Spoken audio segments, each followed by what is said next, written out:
I came here to speak to you about Vietnam.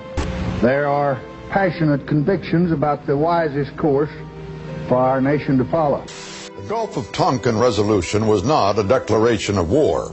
There never was a declaration of war in Vietnam, but it served much the same purpose. The president was given broad powers to wage war.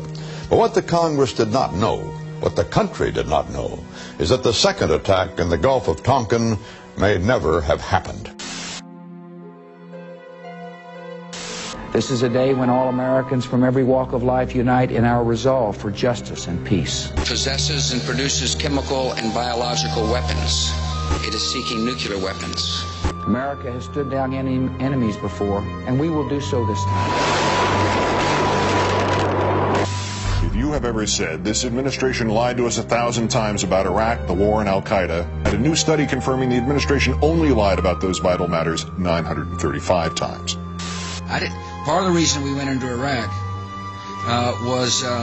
the main reason we went into Iraq at the time was we thought he had weapons of mass destruction. It turns out he didn't.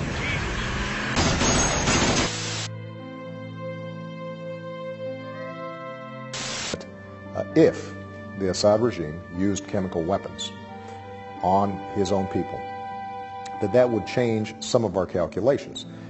Russia says there is every reason to believe that it was the armed opposition fighters who used chemical weapons.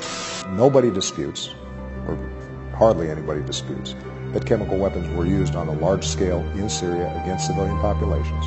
The Syrian technical specifications prove that it was not industrially manufactured. There is reason to believe that it was the armed opposition fighters who used the chemical weapons in Khan al-Assal.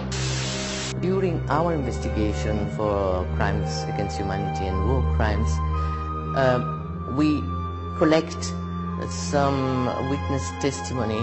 Chemical weapons were used, in particular nervine gas. To our investigation, that was used by the opponents, by the rebels. We have not yet made a decision. No indication at all that the government, Syria, the authority of the Syrian government have used chemical weapons.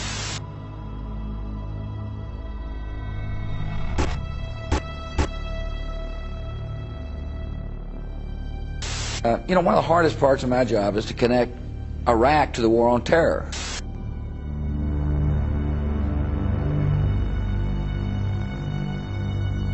The idea is to try to help change the Middle East.